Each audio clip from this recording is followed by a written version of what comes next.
Hello everyone, my name is Jennifer and welcome to Best Kept Plans. Today's video is going to be a reading recap for July 2026.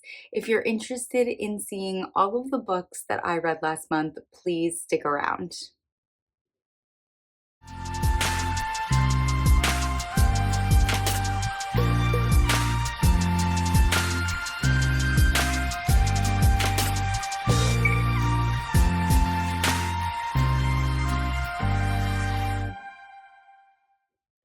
As I said in my introduction, today's video is going to be all about the books that I read in July 2026.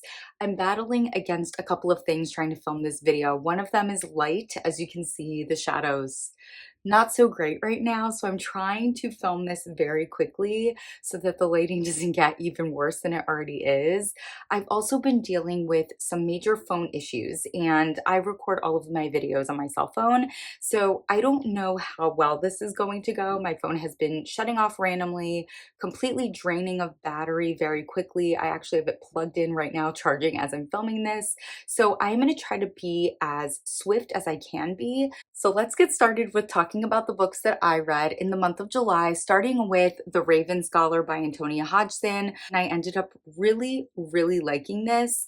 I found the story to actually be paced pretty well, considering how long it is. I was a bit nervous that it was going to be a lot of fluff and then a lot of craziness at the end, but we definitely have action throughout because of how this story is structured. I really loved our female main character. I thought she had a really interesting backstory. I like that she's experiencing a bit of a fish out of water situation and we get to go through that with her. It allows us as the reader to learn as she's learning, and I did appreciate that. I thought the world was quite interesting. I thought the way that revelations in this world were sprinkled throughout the story kept my attention throughout. I ended up rating this 4.5 out of 5 stars. This is the first book in what's going to be a trilogy. I cannot wait for book 2. The next book that I picked up in July was Duke by Jessica Peterson. This was a review copy that I received from Bloom Books, which I was very thankful and grateful to receive. I have really been in the mood for a good romance, so I was very much looking forward to reading this. Unfortunately, I found this book to be quite challenging right from the start. I really did not enjoy the way that our male character was being written. The things that he was saying were very unappealing to me. I attempted to just listen to this on audio and not read physically. That did not help. And I ended up DNFing this book because I just could not get into it. The next book that I picked up was Vigil by George Saunders. This is one that I purchased because of the cover. I just thought the cover was really intriguing. I did not know what the story was about at all. I have never read anything from this author before, and I was really pleasantly surprised with how much I enjoyed this. This is a story that follows a primary female character who is holding vigil over someone who is in the final stages and days of life and her experience in doing that. I thought this was told really interestingly. I thought the audiobook for this was absolutely incredible. The narrator is fantastic. There's multiple throughout, but our main narrator I really enjoyed. We also have a bit of like stream of consciousness going on where our female main character has access to the internal thoughts of others around her, and the way that they melded her narration with the narrators of other characters was really interesting and really stood out to me, and I really cannot recommend the audiobook for this enough. I thoroughly enjoyed this. I'd love to read more from this author, and this was a 4 to 5 stars. The next book that I picked up is one that is a very anticipated 2026 release for me. I read the first book in this duology last year and absolutely loved it, and that is The Exquisite Torment of Loving Your Enemy by Brigitte Knightley. I definitely have called this person Bridget before, but the audiobook corrected me. It is Brigitte. This story picks up right from where the first book in this duology leaves off. We get so much more of our main characters trying to fight with the feelings that they have for each other, with their quippy banter back and forth, and with really interesting plot development as well. I definitely wish this stayed a little bit smaller and focused as much attention as possible to these main characters. So I did think that the plot maybe didn't have to get as extravagant as it did, but I'm also not mad that it did. It certainly allowed there to be some more characters added to the mix and to kind of heighten the stakes a bit. I ended up giving this 4 out of 5 stars. Really, really loved it. So glad to have read this duology. I've decided I'm just going to hold the books on this side because the light is doing such bizarre things over here. And the next book that we're going to talk about was the one that I was the most nervous about reading in the month of July, and that is Bat Eater and Other Names for Cora Zeng by Kylie Lee Baker. This is a horror that I've heard absolutely incredible things about, and as someone who would like to dabble or experiment with horror a little bit more, I felt like it was a great one to try and read.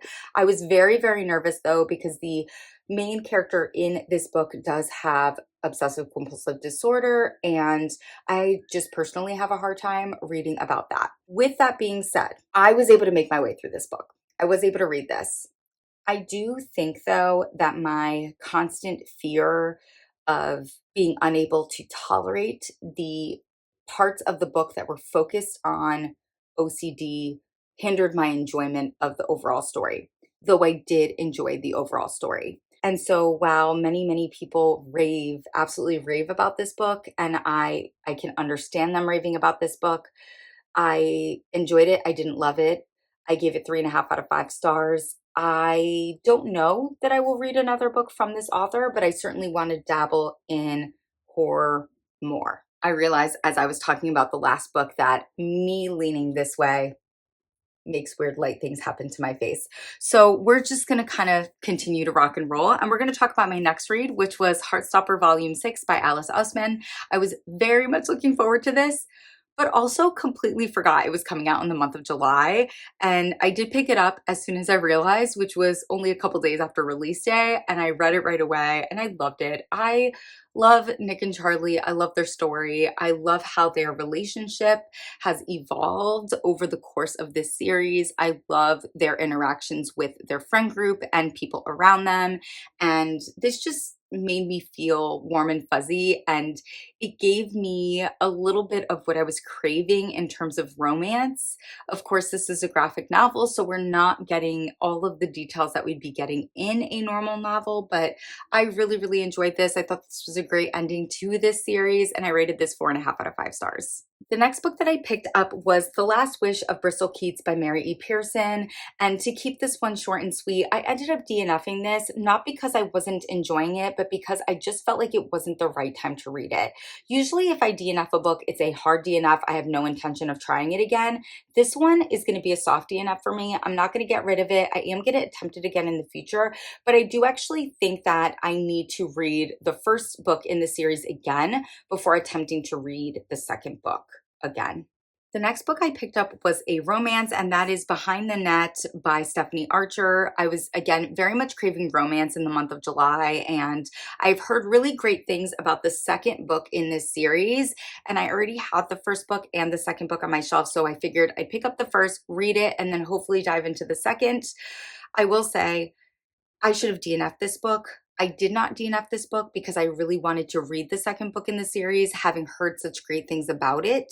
And so I trudged my way through this. I did not enjoy it. I rated it 2.5 stars. And then I did immediately pick up the second book in the series, which is The Fake Out by Stephanie Archer. I should have DNF'd this book sooner. I heard such great things about it. I wanted to give it the benefit of the doubt, and I was really, really hoping that it was eventually going to catch me and I was going to fall in love with it. But that never happened. And so while I did DNF it at about 60 or 65%, I should have DNF'd this like 20% of the way into the book because I just wasn't enjoying it.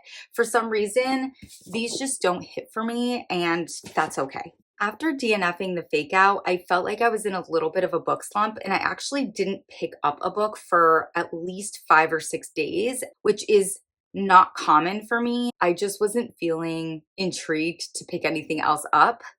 I did eventually force myself to pick something up because I definitely wanted to try to get to all of the books on my TBR, and I only had one more that I had to get to, which was Piranesi by Susanna Clarke. I am so glad that I did end up forcing myself to pick this up. I was nervous to do so because I thought that maybe feeling slumpy was going to mean I wasn't going to like this as much as I could have, and I've heard so many incredible things about this book. I'm happy to report that this book got me out of those slumpy feelings. It was so, so good. I flew through this. I read it in 3 days, but really I read it in 2 days because I think I only read like 1 or 2 chapters the first day that I picked it up. It caught me right from the start. I absolutely fell in love with our male main character. I thought being in his mind was just really, really enjoyable. And seeing how he sees the world was very enjoyable.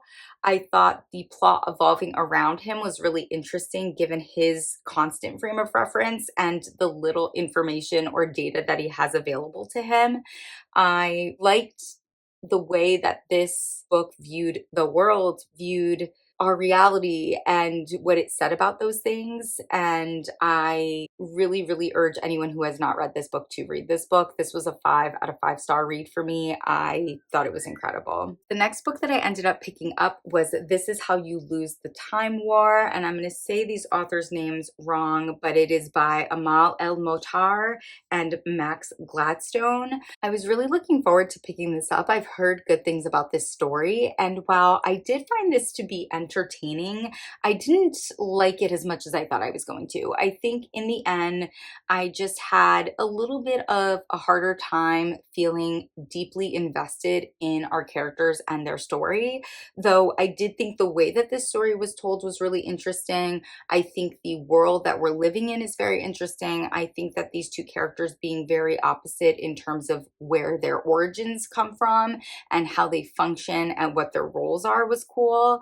I thought their communication and how they were able to accomplish communication was really interesting, but it just didn't catch me as much as I was hoping it would. And so this was a 3 out of 5 star read for me. And the last book that I picked up in the month of July was Adrift in Currents Clean and Clear by Seanan McGuire. This is, I believe, book 9 in the Wayward Children series. I absolutely love this series and urge people to give it a try. But I will say this one is not one of my favorites. This is probably my least favorite or second to least favorite of the series. I just had a harder time with this story, with feeling invested in this story. And maybe my feelings about This Is How We Lose the Time War and this book are indicating that I'm not quite as out of the slump as I thought I was after Piranesi. But I enjoyed this because I always enjoy these books. I do really enjoy Seanan McGuire's writing, but it wasn't a love, which is a bummer because the last 2 books in this series have been absolute standouts for me. So I gave this a 3.5 out of 5 stars. Again, not bad. These books, even if I'm not the biggest fan of them, are always going to be good. But I think I was just like hoping for more because I liked the last 2 so much. And yeah, that was my last book that I ended up reading in the month of July. In terms of the top 3 for the month, I put The Raven Scholar in spot number 3, Heartstopper Volume 6 in spot number 2, and of course my favorite book of the month has to be Piranesi by Susanna Clarke. I hope this video wasn't too quick and choppy, but again, I'm battling against the sunlight over here, so trying to get this film so I can get it out for you all, especially with the camera issues that I've been having. I hope that you did enjoy this video. If you have read any of the books that I talked about, please do not hesitate to put a comment down below. And as always, everyone, please be safe. Bye-bye.